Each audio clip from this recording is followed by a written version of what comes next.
Tagar Institut, Jurnalisme dan Riset.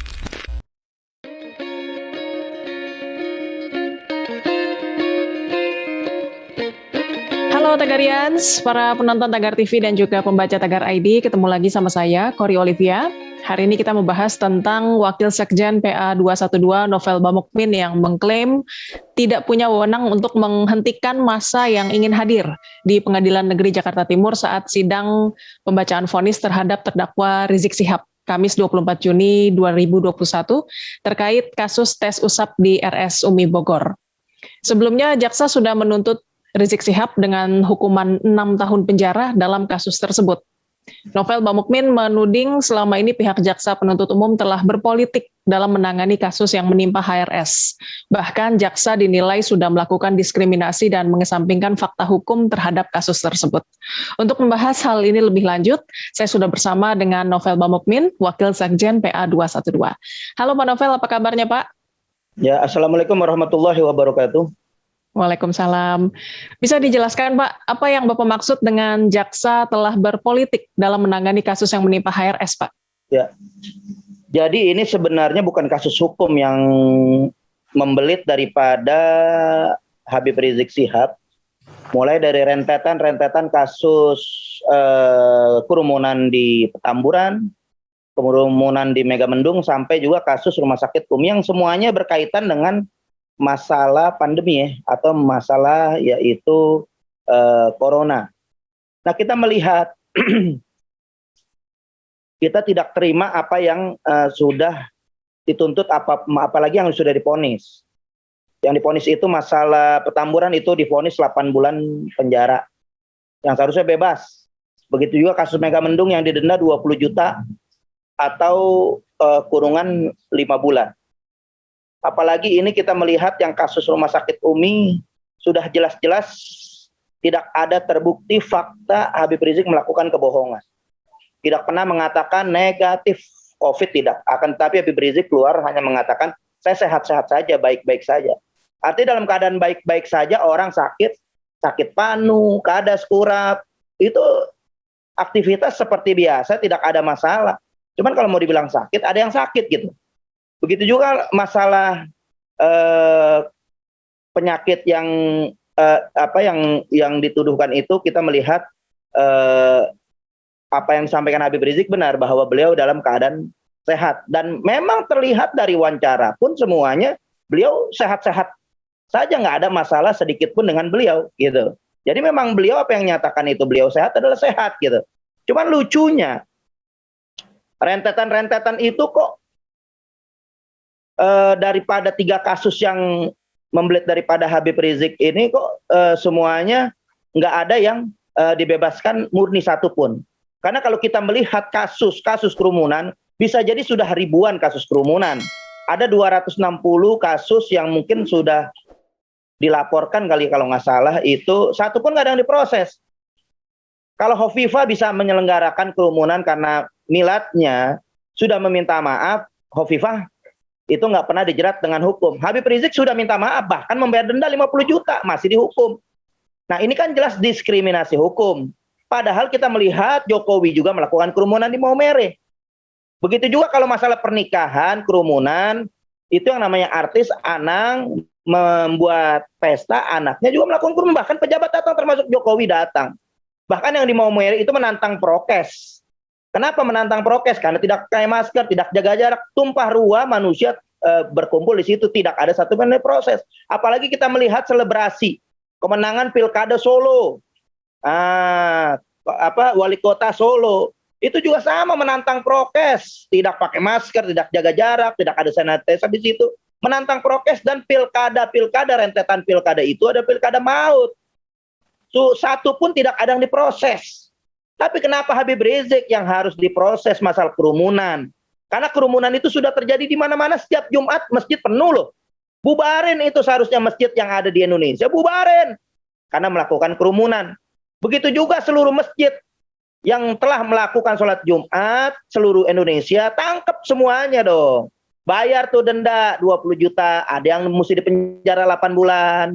Itu kan kalau kita mau menuntut keadilan, karena kan kita melihat keadaan ini ke equality before the law, ya kan, bahwa kesemuanya punya persamaan di mata hukum. Jangan ada yang diskriminasi. Kenapa Habib Rizik hanya menjeblosin penjara, sementara Habib Rizik pejuang COVID, melawan COVID, melalui fatwa-fatwa beliau bahwa untuk umat Islam tidak wajib melaksanakan sholat Jumat di masjid, akan tetapi bisa menyelenggarakan sholat masjid di rumah atau di mana saja, karena mementingkan faktor daripada yaitu penjagaan jiwa, karena Islam ini sangat mementingkan penjagaan jiwa.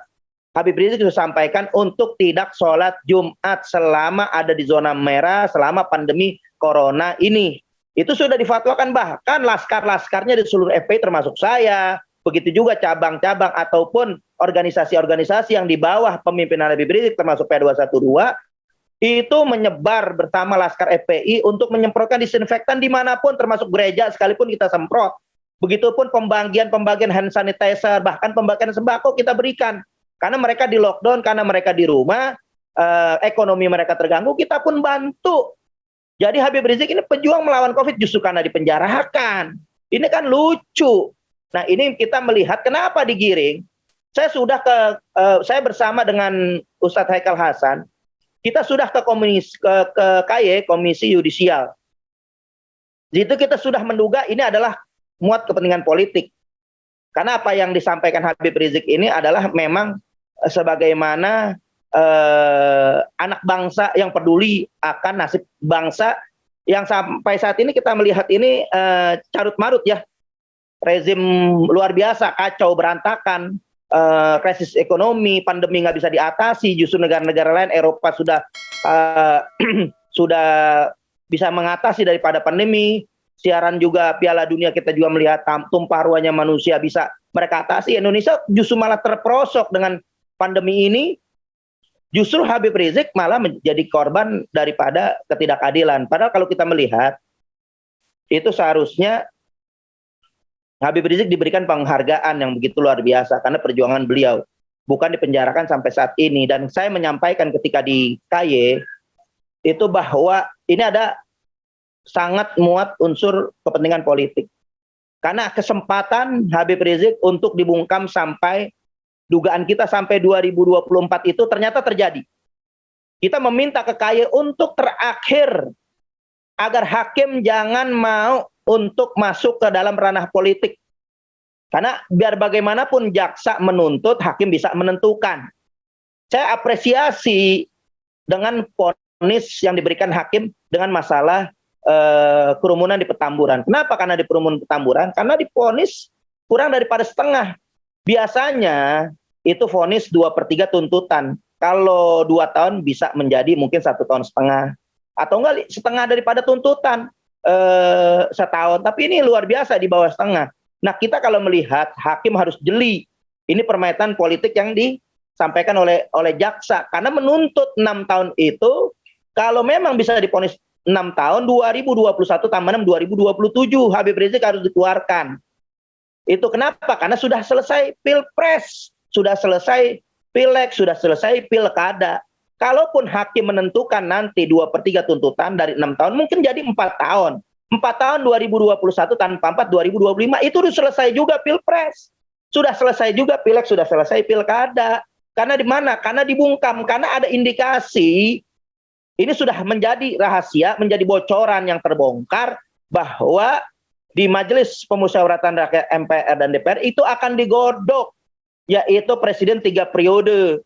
Nah, dengan 3 periode ini akan musuh-musuh yang selama ini yang kita melihat, yang mereka melihat daripada politik ini, Habib Rizik daya tempurnya luar biasa, yang memang kita melihat dihancurkan oleh dengan kecurangan.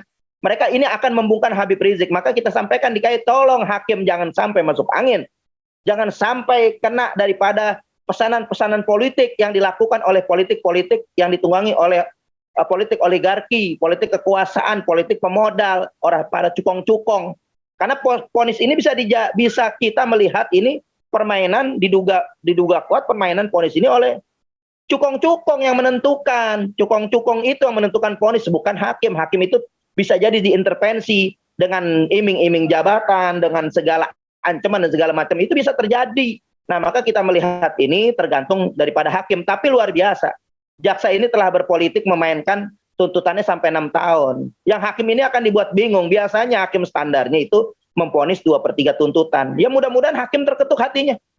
Bukan lagi memberikan daripada 1/4 daripada tuntutan, tapi bisa juga membebaskan Habib Rizik. Kita lihat hakim nanti. Kalau memang terjadi 4 tahun, memang itu suatu konspirasi busuk. Konspirasi kejahatan yang luar biasa, diskriminasi hukum, yang menyerang keadilan hukum, yang memporak-porandakan tatanan hukum yang ada di Indonesia. Karena jelas di hadapan kita, itu Joko Chandra itu divonis 4 tahun penjara. Juliari, batubara, maling bansos itu dituntut enggak sampai 6 tahun. Tapi kok Habib Rizik sampai 6 tahun, ini kan gila nih. Ini kan republik gila, ini rejim gila ini kalau kita melihat. Apa salahnya Habib Rizik gitu ya kan, justru beliau itu pejuang, bukan memanfaatkan daripada momentum pandemi ini untuk mencari keuntungan, mencari kepentingan kelompok golongan seperti yang dilakukan oleh Menteri Maling dari PDIP yang memanfaatkan pandemi. Justru Habib Rizik mengorbankan duit, tenaga, pikiran, segalanya, sesuatunya yang nggak ada sokongan daripada pemerintah sedikit pun.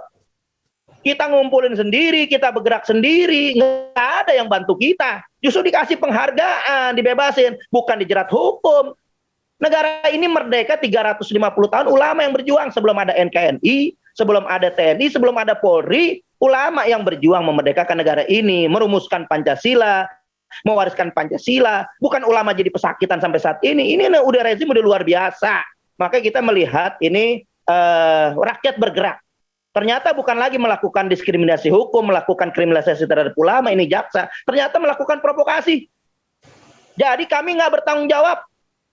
Apa yang dilakukan umat Islam, rakyat Indonesia turun ke Pengadilan Negeri Jakarta Timur. Kami tidak bertanggung jawab karena itu adalah ulah provokasi yang dilakukan oleh oknum jaksa. Kalau sampai besok jadi kerumunan yang luar biasa, maka jaksa harus ditangkap karena telah menjadi provokasi melakukan kerumunan. Apalagi saat sebentar Pak Novel, sebentar, itu yang dimaksud Pak Novel dengan jaksa membuat provokasi kepada umat Islam itu maksudnya apa Pak? Ya, jaksa mengatakan bahwa imam besar itu hanya isapan jempol belaka, artinya pembohong, pembual. Ini kan gobloknya jaksa seperti ini. Udah gagal pahamnya, udah sangat akut jaksa seperti ini. Itu di depan mata. Kejadian di depan mata 2012, aksi 212 dari 2016 sampai 2019 itu jutaan manusia. Apa jaksa belaga bego? Apa emang bego nih jaksa? Gitu kan? Di depan mata ada yang 7 juta, ada yang 13 juta, bahkan turunnya Habib Rizik di bandara itu spontan, tidak ada kepanitiaan. Tidak ada membentuk panitia, itu spontan, tidak ada yang mengkoordinir daripada orang-orang yang berangkat, semuanya tumpah ruah, spontan secara otomatis, jutaan manusia, dan itu dalam sejarahnya. Bandara bisa lumpuh sebegitu padatnya manusia, dan itu di dunia belum ada kejadian bandara bisa dipenuhi. Menjemput daripada Habib Rizik itu kerumunan manusia yang luar biasa, bisa memecahkan rekor di dunia. Di mana ada manusia yang bisa dijemput segitu banyak kecuali Habib Rizik? Di mana ada manusia yang bisa mengumpulkan orang 7 juta, 13 juta, semenjak dunia diciptakan saya belum pernah dapat ada manusia bisa dikumpulkan seperti itu. Semenjak dunia diciptakan saya belum pernah dapat data ada manusia bisa diciptakan seperti itu. Kan jaksa kan goblok. Udah nggak ketulungan ini gobloknya saudara, udah di depan mata. Habib Rizik itu bukan mengangkat diri sendiri imam besar, akan tetapi kami umat Islam yang membaiat beliau sebagai imam besar melalui daripada forum-forum yang ada, termasuk apa yang dilaksanakan oleh daripada kongres ataupun boleh dikatakan musyawarah alumni 212 itu mengangkat Habib Rizik sebagai imam besar. Bukan beliau sendiri, beliau nggak pernah mau diangkat-angkat menjadi imam besar. Bahkan sebagai pimpinan FPI pun beliau nggak pernah mau ikut campur dalam urusan musyawarah yang ada gitu. Karena beliau dijadikan sebagai imam FPI itu seumur hidup adalah keputusan musyawarah, bukan beliau-beliau sendiri. Mulai dari bergeser jabatan ketua umum 5 tahun sampai 7 bukan adalah wewenang beliau.